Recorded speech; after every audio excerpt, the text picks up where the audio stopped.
អ្នកដែលធ្វើដំណាំចន្ទីខ្លាំងពូកែម្នាក់មិនមែនស្ថិតនៅលើការវាស់វែងនៃសមត្ថភាពធ្វើចន្ទីបានរើសមុនគេនោះទេដោយសារកត្តា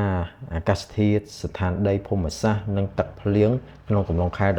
12បើសិនជាតំបន់គាត់នោះមានភាពអំណោយផល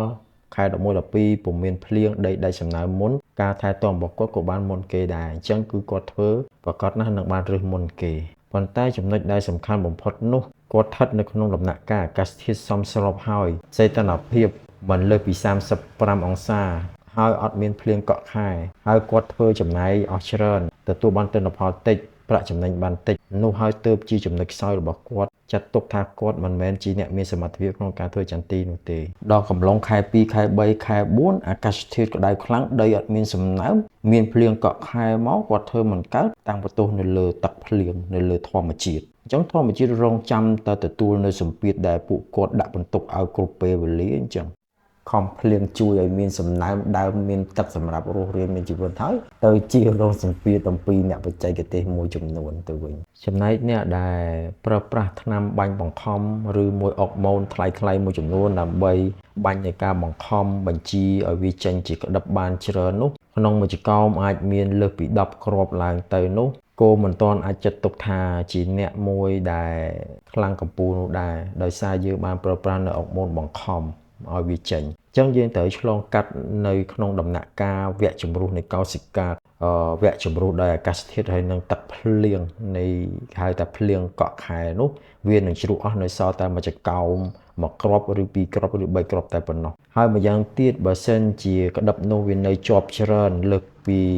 ចាប់ពី10គ្រាប់ប៉ុន្តែបើគាត់មិនដឹងអំពីចំណុចនៃការថែទាំធ្វើម៉េចឲ្យគ្រាប់នោះមានគុណភាពនិងមានទម្ងន់ក៏វាជាចំណុចខ្សោយរបស់គាត់ដែរវាអាចនៅក្នុងមួយគ្រាប់មានទម្ងន់ត្រឹមតែ7ក្រាមឬ8ក្រាមទេអញ្ចឹងនៅក្នុង1គីឡូវាអាចខ្ទង់ចំនួន120គ្រាប់ទៅ140គ្រាប់ដែលស្មើនឹងមួយចកោមមាន10គ្រាប់វាក្នុងកំឡុង15ចកោមទៅបាន1គីឡូហើយចំណែកអ្នកដែលមានក្តឹបចន្ទីមួយចកោមមានត្រឹមតែ2-3គ្រាប់5គ្រាប់ឬ7-8គ្រាប់នោះក៏មិនទាន់អាចចាត់ទុកថាជាអ្នកខ្សោយនោះដែរពេលខ្លះគាត់ដឹងអំពីយុទ្ធសាស្ត្រនៃការបំពន់ឲ្យក្តឹបនោះវាមានទម្ងន់ធ្ងន់មួយគ្រាប់អាចមានទម្ងន់ពី13ក្រាម15ក្រាមឬ20ក្រាមដែលអាចនៅក្នុង1គីឡូ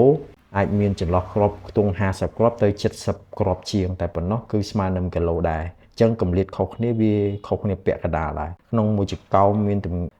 ចំនួន5គ្រាប់អញ្ចឹងក្នុង10ចកោមគឺគាត់អាចមានទិន្នផលចំនួន1គីឡូដែរអញ្ចឹងវាស្មើនឹង10ចកោមហើយនឹង15ចកោមដូចគ្នាហើយការចំណាយរបស់គាត់គឺអស់តិចជាងដោយសារគាត់ប្រើយុទ្ធសាស្ត្រការលួងលោមការទប់ការដោះស្រាយនិងការសម្រួលដើម្បីទាញយុទ្ធសាស្ត្រនេះដើម្បីយកផលប្រយោជន៍នៃពីដំណាំចន្ទីនៅក្នុងកលៈទេសៈនីមួយៗសរុបសេចក្តីមកអ្នកដែលធ្វើដំណាំចន្ទីដែលស្ថិតនៅក្នុងចំណាត់ថ្នាក់អាជីពឬជាចំ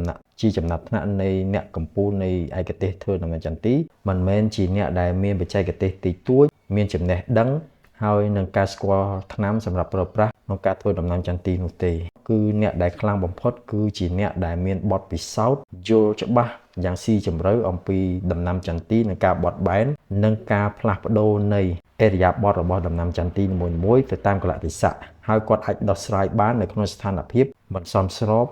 កម្ដៅលើសពី35អង្សាជួបនឹងទឹកភ្លៀងជួបនឹងកម្ដៅខ្លាំងនឹងការប្រែប្រួលត្រជាក់ខ្លាំងនៅពេលយប់ម្សៅប្រៃទៀតហើយគាត់ចំណាយលុយអស់តិចទទួលបានទិន្នផលច្រើនហើយនឹងប្រាក់ចំណេញក៏បានច្រើននោះហើយទើបហៅថាជាអ្នកកម្រិតអាជីពនិងអ្នកដែលធ្វើដំណាំចន្ទីមានកម្រិតកំពូលមិនមែនទៅវាស់នឹងការធ្វើបានរើសមុនគេហើយក៏មិនមែនវាស់នៅលើការធ្វើទៅចេញក្តឹបមួយចកោម4 10 20គ្រាប់ប៉ុន្តែលទ្ធផលទម្ងន់គីឡូគឺមានទម្ងន់ប្រហែលនឹងគេ5គ្រាប់នៅក្នុងមួយចកោមដែរអញ្ចឹងបើសិនជាបងប្អូនយល់ស្របតាមមតិរបស់ខ្ញុំសូមឲ្យ like ឲ្យបេះដូងនិងជួយ follow ដើម្បី